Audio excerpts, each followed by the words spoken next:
तो आज है 25 जुलाई और आज का सबसे पहले जो है ल्यूसेंट का बिहार स्पेशल वो देखेंगे। उसके बाद जो है डेली करंट अफेयर्स देखेंगे।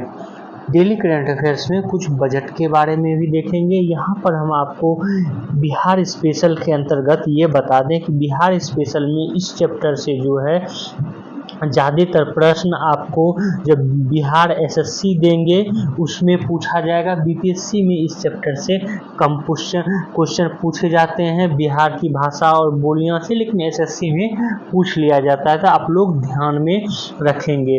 तो बिहार स्टार्ट करते हैं। सबसे पहले बिहार स्पेशल, और बिहार स्पेशल के तहत जो है बिहार की राजभाषा के बारे में बताएं तो बिहार की राजभाषा हिंदी है, जबकि उर्दू जो है इस राज्य की द्वितीय राजभाषा है।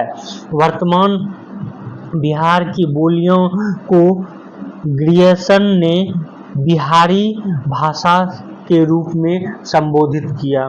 तो ग्रियर्सन ने बिहार में जितनी भी भाषाएं हैं सबको मिलाकर कहा कि ये जो है बिहारी भाषा है। आगे देखते हैं। बिहार में भाषा वर्ग की दृष्टि से दो परिवार हैं, एक आर्य परिवार की भाषाएं और दूसरा मुंडा परिवार की भाषाएं। आर्य परिवार की भाषाएं और मुंडा परिवार की, जो मुंडा परिवार की भाषाएं हैं वो प्राचीन काल से जो है यहाँ पर बोली जा रही हैं बिहार में। तो पहले हम लोग आर्य परिवार की भाषाएं देखें। तो आर्य परिवार की भाषाएं के अंतर्गत जो है आता है मगही, भोजपुरी और मैथिली। मगही भाषा जो है मगध जनपद में बोली जाने वाली भाषा को मगधी और आजकल मगही के रूप में भी कहा जाता है। ये जो है मगही भाषा ये पटना, नालंदा, गया, नवादा इन सब जिलों में जो है बोला जाता है। ये एरिया भी आप लोग ध्यान में रखेंगे, ये पूछ लिया जाता है। प्राचीन मगध जनपद की यह प्रमुख भाषा थी। इस क्षेत्र में अभी भी यह प्रमुख भाषा के रूप में बोला जाता है। इस भाषा के विकास और संवर्धन में जो है लक्ष्मी नारायण पाठक, हरिहर पाठक, जय गोविंद दास, बाल गोविंद इत्यादि ने महती भूमिका अदा की है। सिंधु वंश की प्रारंभिक रचना भी मगही भाषा में जो है हुई है। अगला भाषा हम लोग देखते हैं आर्यन भाषा, भोजपुरी भाषा के बारे में। राजा भोज के वंशज ने अपने राज्य की स्थापना मल्ल जनपद में की थी और अपनी राजधानी का नाम भोजपुर रखा था। उसी नगर के नाम पर जो है इस भूभाग का नाम भोजपुर पड़ा तथा उस भूभाग में बोली जाने वाली भाषा भोजपुरी कहलाने लगा।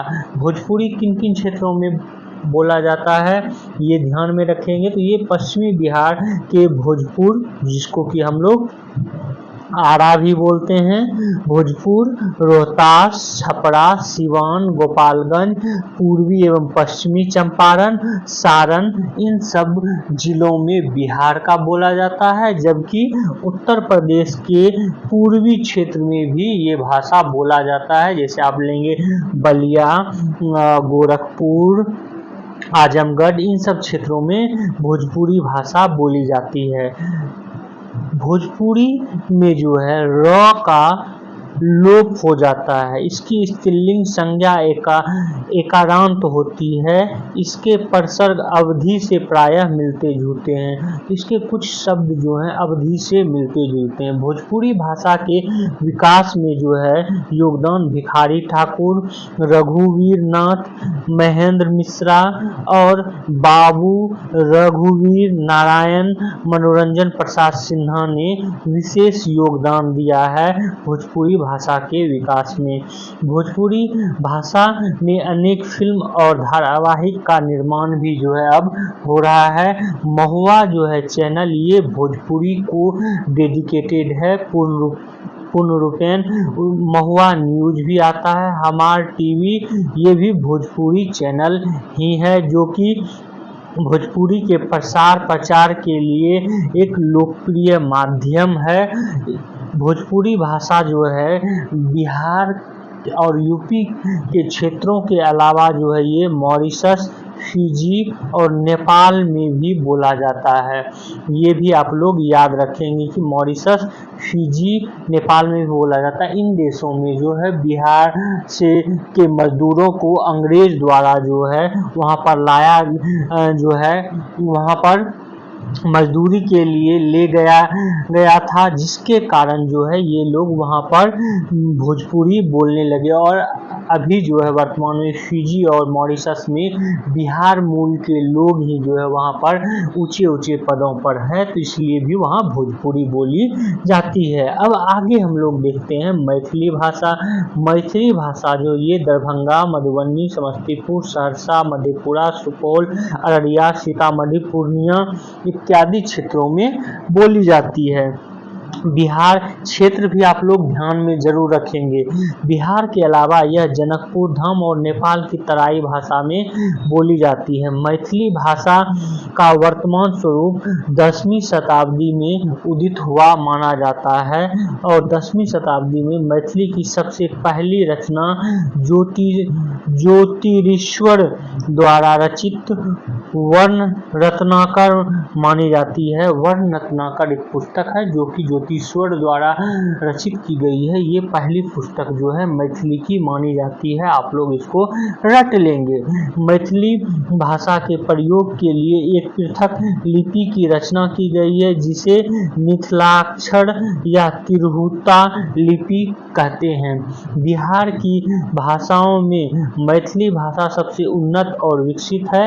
इसमें यहाँ पर ये भी आप लोग याद रखेंगे कि बिहार में सबसे ज़्यादा बोली जाने वाली भाषा जो है ये मैथिली है, ये भी पूछा गया है। इसमें विशिष्ट ललित साहित्य प्राप्त हुए। मैथिली में ईसत शब्द अ का प्रयोग होता है। महाकवि विद्यापति मैथिली भाषा के प्रमुख कवि माने जाते हैं। बाबा नागार्जुन, चंदा झा, मनोबोध, हर्षनाथ, लाला दास, हरिमोहन झा, मायानंद मिश्र, ये सब जो हैं मैथिली भाषा के बढ़ावे में योगदान दी, मैथिली भाषा को जो है एक पहचान दिलाई।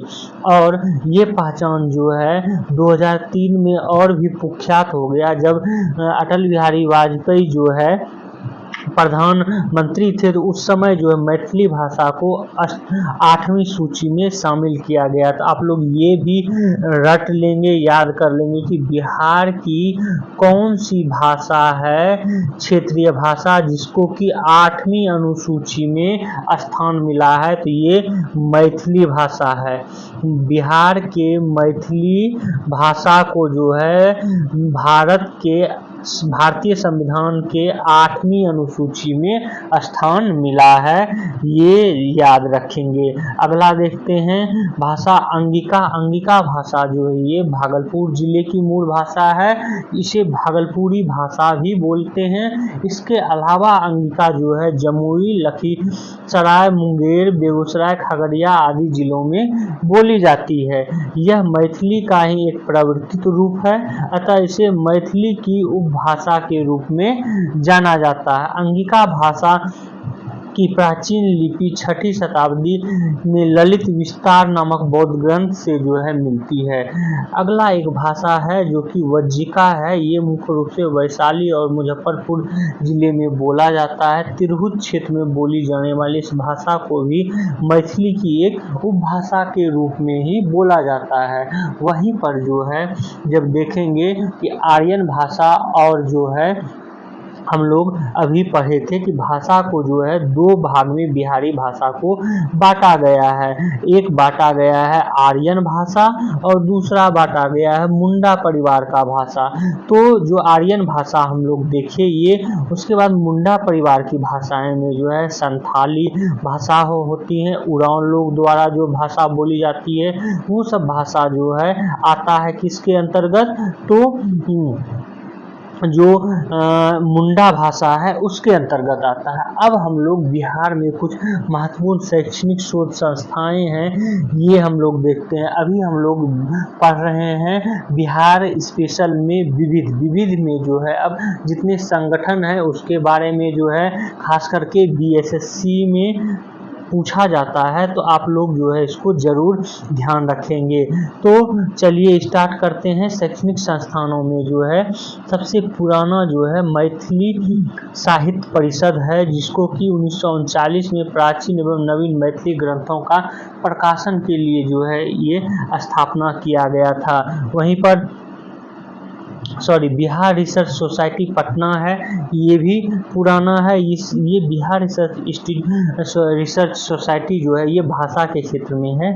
बिहार रिसर्च सोसाइटी जो है ये इतिहास, पुरातत्व, सिक्के, मानक आदि के जो है शोध के लिए है। वहीं बिहार हिंदी साहित्य सम्मेलन पटना में 1919 में अभिनय कला विकास के योगदान के लिए जो है हुआ है। में काशी प्रसाद जायसवाल रिसर्च इंस्टीट्यूट पटना, ये इसकी स्थापना 1950 में हुई है। मिथिला संस्कृत विद्यापीठ दरभंगा, इसकी स्थापना 1951 में हुई है। ये प्राचीन लुप्त विद्या पर अनुसंधान एवं प्राचीन संस्कृत ग्रंथों के अन्वेषण और प्रकाशन का जो है कार्य करता है। वहीं Arabic and Persian research institute ये पटना में 1955 में जो है इसकी स्थापना हुई है। कला की बात करें तो कला भवन पूर्णिया, इसका 1955 में स्थापना हुआ था ललित कलाओं पर प्रचार कार्य के लिए। वहीं बिहार उर्दू अकादमी 1975 में हुआ था, उर्दू के विकास और पुस्तक एवं पत्रिकाओं का संपादन के लिए।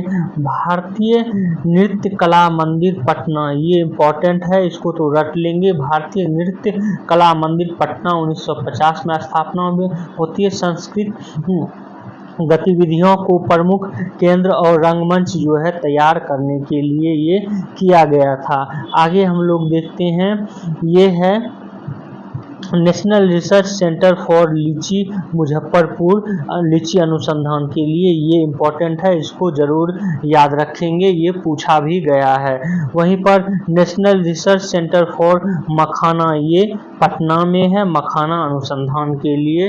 और चंद्रगुप्त इंस्टीट्यूट ऑफ मैनेजमेंट, ये 2008 में पटना में किया गया, प्रबंधन में 2 वर्षीय पीजी डिप्लोमा के लिए। आगे देखते हैं प्रमुख विश्वविद्यालय के बारे में, तो ये इम्पोर्टेंट है। इसमें से 2-3 विश्वविद्यालय है जिसको कि बार बार पूछा जाता है, तो आप लोग रट लेंगे। जैसे पहला है पटना विश्वविद्यालय, पटना में है और इसकी स्थापना कब हुई है, 1917 में, इसको रट लेंगे। दूसरा जो है BR अम्बेडकर विश्वविद्यालय है, मुजफ्फरपुर में, स्थापना 1952 में। फिर तिलका मांझी भागलपुर विश्वविद्यालय, भागलपुर में 1960 में इसकी स्थापना होती है। कामेश्वर सिंह दरभंगा संस्कृत विद्यालय दरभंगा, इसकी स्थापना 1961 में। मगध विश्वविद्यालय बोधगया, इसकी स्थापना 1962 में। तो आप लोग पटना, मुजफ्फरपुर और मगध जो है इसको जरूर याद कर लेंगे। उसके बाद और सब जो है आप लोग ध्यान में रखेंगे। राजेंद्र कृषि विश्वविद्यालय पूसा समस्तीपुर 1970 में, ललित नारायण मिथिला विश्वविद्यालय दरभंगा 1972 में, नालंदा खुला विश्वविद्यालय पटना 1987 में, वीर कुंवर सिंह विश्वविद्यालय आरा 1992 में। 1992 में जो है 3 विश्वविद्यालय हुए थे। एक जयप्रकाश नारायण विश्वविद्यालय छपरा में, BN मंडल विश्वविद्यालय मधेपुरा में। ये 3 विश्वविद्यालय जो है आरा, छपरा और मधेपुरा में स्थापना हुआ था। कब, 1992 में। मौलाना मजरूल हक अरबी फारसी विश्वविद्यालय पटना, इसकी स्थापना 1998 में। चाणक्य राष्ट्रीय विधि विश्वविद्यालय पटना 2007 में। आर्यभट्ट ज्ञान विश्वविद्यालय 2009 में। MA university Kishanganj, AM university Aligarh Muslim university का ही ब्रांच था, उसको जो है 1913 में। और आप लोग कमेंट्स कर बताएंगे कि हाँ, ये भी याद रखेंगे, बिहार कृषि विश्वविद्यालय ये सबौर भागलपुर में 2009 में जो है इसकी स्थापना हुई है, ये भी रट लेंगे। हाँ, पूर्णिया विश्वविद्यालय, मुंगेर विश्वविद्यालय और जो है इसकी स्थापना कब हुई है, ये आप लोग कमेंट्स में बताएंगे। हालांकि यहाँ पे जो है लिखा हुआ है, चलिए बता ही देते हैं। महात्मा गांधी केंद्रीय विश्वविद्यालय मोतिहारी 2003 में, नालंदा अंतर्राष्ट्रीय विश्वविद्यालय 2013 में, सॉरी ये भी 13 में है, पूर्णिया विश्वविद्यालय पूर्णिया 2018 में, पाटलिपुत्र विश्वविद्यालय पटना 2018 में, मुंगेर विश्वविद्यालय 18 मार्च 2018 में, और इंदिरा गांधी खुला विश्वविद्यालय पटना, इसका क्षेत्रीय कार्यालय जो है पटना में है। अगला देखते हैं हम लोग चिकित्सा महाविद्यालय जो कि बिहार में है, पटना मेडिकल कॉलेज पटना, इसकी जो है 1925 में स्थापना हुई थी। दरभंगा मेडिकल कॉलेज जो है लहरियासराय दरभंगा में 1947 में जो है इसकी स्थापना हुई थी। AN मगध मेडिकल कॉलेज ये 1969 में, नालंदा मेडिकल कॉलेज कंकड़बाग पटना 1969 में, पटना डेंटल कॉलेज 1980 में, और जननायक कर्पूरी ठाकुर मेडिकल कॉलेज मधेपुरा 2000 में जो है इसकी स्थापना होती है, जो कि चिकित्सा से संबंधित है। चिकित्सा से ही संबंधित जो है AIIMS Patna, institute of Indira Gandhi institute of medical science ये भी पटना में, Vardhman institute of medical science Pawapuri Nalanda में, ये याद रखेंगे। अगला देखते हैं हम लोग आयुर्वेदिक चिकित्सा। आयुर्वेदिक चिकित्सा में राजकीय आयुर्वेदिक चिकित्सा महाविद्यालय कदम कुआं पटना में, ये याद रखेंगे, और यतीन्द्र नारायण अष्टांग आयुर्वेदिक कॉलेज भागलपुर में है, ये याद रखेंगे। अगला देखते हैं हम लोग बिहार के प्रमुख इंजीनियरिंग कॉलेज IIT बिहटा जो है ये पटना में 2008 में स्थापित हुई। नेशनल इंस्टीट्यूट ऑफ टेक्नोलॉजी जो है पटना में 2004 में, Muzaffar institute of technology Muzaffarpur में, भागलपुर इंजीनियरिंग कॉलेज भागलपुर ये सबौर में है, भागलपुर के सबौर में जो है ये स्थित है। तो ये इंजीनियरिंग कॉलेज जो है थे। अब हम लोग जो है आज का करंट अफेयर्स देख लेते हैं। आज का करंट अफेयर्स में है, पहला करंट अफेयर्स ये है बजट से संबंधित है, और बजट में भी जो है बिहार में बजट में क्या क्या चीज़ें किया गया है वो महत्वपूर्ण तथ्य है जो कि पूछे जाने की ज़्यादा संभावना है, तो वो देख लेते हैं। तो बजट में जो है अवसंरचना में जो है अमृतसर कोलकाता औद्योगिक गलियारे में गया में औद्योगिक केंद्र का विकास किया जाएगा, ये घोषणा किया गया है। वहीं 26,000 करोड़ रुपए की कुल लागत से जो है कुछ सड़क बनाए जाएंगे बिहार में, वो आप लोग को रट लेना है। तो पटना पूर्णिया एक्सप्रेसवे बनाया जाएगा, बक्सर भागलपुर एक्सप्रेस बनाया जाएगा, और बोधगया राजगीर वैशाली दरभंगा में सड़क के काम में तेजी लाई जाएगी। बक्सर में गंगा नदी पर नया 2 लेन वाला जो एक पुल बनाया जाएगा। आगे देखते हैं इसी में, वर्तमान वित्त वर्ष में आंध्र प्रदेश पुनर्गठन अधिनियम के अंतर्गत जो है 15,000 करोड़ रुपए की एक विशेष आर्थिक सहायता जो है दी गई है, किसको, आंध्र प्रदेश को। बिहार के बारे में देखें तो बिहार में जो है अब पर्यटन के क्षेत्र को बढ़ावा देने के लिए भी बजट में घोषणा की गई है। ये है गया स्थित विष्णुपद मंदिर और बोध गया में महाबोधि मंदिर को विश्व स्तरीय तीर्थ स्थल और पर्यटन गंतव्यों के रूप में विकसित करने के लिए जो है सहायता प्रदान की जाएगी। उसके बाद जो है राजगीर को व्यापक रूप से विकसित किया जाएगा। राजगीर के खासकर गर्म जो जल का झरना है उस पे जो है काम किया जाएगा, जिससे कि पर्यटन को बढ़ावा मिले। साथ ही नालंदा को एक पर्यटन केंद्र के रूप में विकसित किया जाएगा, इसकी गौरवपूर्ण महत्ता को जो है पुनरुत्थान किया जाएगा, और ओडिशा में एक महत्वपूर्ण पर्यटन गंतव्य बनाने की भी जो है घोषणा की गई है। अब आगे देखते हैं हम लोग करंट अफेयर्स में। अगला करंट अफेयर्स बहुत ही इंपॉर्टेंट है, AD-1 जो है एक मिसाइल है एंटीसेप्टर मिसाइल है। ये कैसा मिसाइल है? एंटीसेप्टर मिसाइल है। दैट मीन्स कि कोई मिसाइल अगर छोड़ा गया तो उसको जो है आकाश में ही ध्वस्त कर देगा, नष्ट कर देगा। तो ये एक एंटीसेप्टर मिसाइल है। इसको विकसित किया है रक्षा अनुसंधान एवं विकास संगठन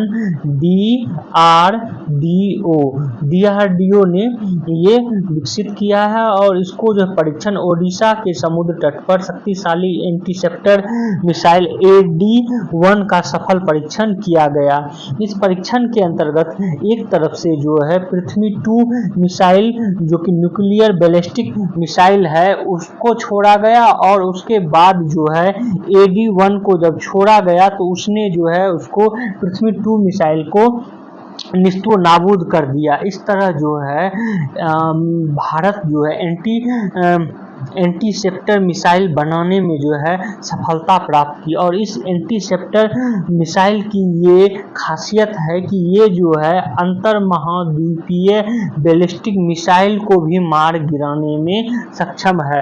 अंतर महाद्वीपीय बैलिस्टिक मिसाइल क्या होता है तो ये भी आप लोग जान लें। वैसा मिसाइल जो कि 5000 किलोमीटर से ज्यादा दूरी वाले मिसाइल को जो है मार गिराए। अंतर महाद्वीपीय बैलिस्टिक मिसाइल उस मिसाइल को कहते हैं जिसकी मारक क्षमता जो कि मार कर सकता है, मारक क्षमता 5000 किलोमीटर से ज्यादा है। तो अग्नि 5 का जो है ये 5000 किलोमीटर से ज्यादा मारक क्षमता है और कहीं कहीं पे आपको 8000 किलोमीटर भी देखेगा। लेकिन जो घोषणा किया गया है DRDO द्वारा कि अग्नि 5 जो है ये 5000 किलोमीटर तक मार कर सकती है। तो ये जो है AD-1 ये एक एंटीसेप्टर मिसाइल है, याद रखेंगे। अगला देखते हैं हम लोग, ये बहुत ही इम्पोर्टेंट है। पासपोर्ट इंडेक्स में भारत की जो है रैंकिंग बढ़ी है। अब भारतीय जो है 58 देशों में वीजा मुक्त प्रवेश कर सकता है, बिना वीजा का जो है सिर्फ पासपोर्ट लेकर जा सकता है 58 देश में। इसको जो है को जारी किया है ब्रिटेन स्थित हिनले पासपोर्ट इंडेक्स द्वारा। हिनले पासपोर्ट इंडेक्स 2023 द्वारा जो है भारत का स्थान 84वां था 2023 में, जबकि 2024 में जो है ये स्थान 82वां हो गया कि 2 स्थान की जो है बढ़ोतरी हुई।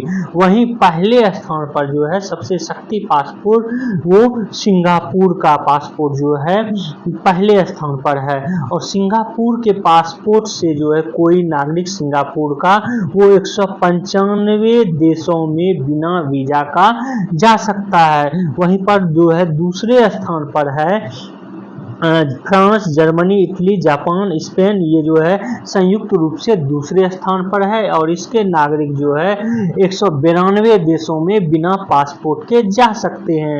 वहीं पर तीसरे स्थान पर Austria, Finland, Ireland, Luxembourg, Netherland, दक्षिण कोरिया और स्वीडन है और यहाँ के नागरिक जो है 191 देशों में बिना वीजा के जा सकते हैं। तो ये जो है ये रैंकिंग हिनले पासपोर्ट इंडेक्स रैंकिंग ये ब्रिटेन स्थित जो है ये इंटरनेशनल एयर ट्रांसपोर्ट एसोसिएशन के आंकड़ों पर आधारित इस पासपोर्ट इंडेक्स को जारी करता है। तो भारत का 82वां स्थान है 2024 में, ये रट लेंगे। अगला देखते हैं हम लोग, नीता अंबानी जो है फिर चुनी गई है IOC अर्थात अंतर्राष्ट्रीय ओलंपिक समिति, इसकी जो है सदस्य चुनी गई हैं। पहली बार ये जो है सदस्य चुनी गई थी 2016 में रियो डी जेनेरियो में जो ओलंपिक खेला गया था उसमें चुनी गई थी। अब जो है ये दूसरी बार पुनः चुनी गई हैं और ये पेरिस में जो है ओलंपिक हो रहा था उसी ओलंपिक में जो ये बैठक हुई 142वें सत्र की और नीता अंबानी को जो है अंतर्राष्ट्रीय ओलंपिक समिति की सदस्य चुनी गई, ये याद रखेंगे। अगला जो है हम लोग देखते हैं अगला है करंट अफेयर्स। ये है बैंकॉक से जो है श्री कृष्ण के कालिया मर्दन की 10वीं से 11वीं सदी की मूर्ति जो है वापस लाई गई है और इस मूर्ति को जो है भारत मंडपम धरोहर समिति की जो बैठक हुई, जो भारत मंडपम में जो है 21 से 22 जुलाई को बैठक हुई, उसमें जो है इसको प्रदर्शित भी किया गया है। उसके बाद बता दें कि फतेहपुर सिकरी में जो है भगवान कृष्ण की भगवान विष्णु की एक मूर्ति मिली है, ये भी आप लोग याद रखेंगे। अगला देखते हैं, अगला जो है इम्पोर्टेंट तथ्य है, ये है कि संघ जो कि RSS है, RSS पे जो है 1966 में बैन लगा दिया गया था। किस माध्यम में बैन लगाया गया था कि कोई भी केंद्र सरकार का कर्मचारी है, कोई भी कर्मचारी जो कि केंद्र सरकार में नौकरी करता है, सरकारी नौकरी, वो RSS की जो है गतिविधियों में भाग नहीं ले सकता है। लेकिन अभी जो है वर्तमान में ये इंदौर खंडपीठ के समक्ष जो है शपथ पत्र जारी किया गया और जो है केंद्र सरकार ने अब ये आपत्ति हटा ली है। अब कोई भी केंद्र सरकार के कोई भी कर्मचारी जो है RSS का सदस्य हो सकता है। तो ये डाटा जो है आप लोग याद रखेंगे। तो आज करंट अफेयर्स इतना ही था। आप लोग हमारे इस वीडियो को शेयर करें, सब्सक्राइब करें, बेल आइकन को जो है दबा लें तथा टेलीग्राम चैनल भी ज्वाइन कर लें, जो जिससे कि आपको PDF मिल जाए। Thank you for watching this video.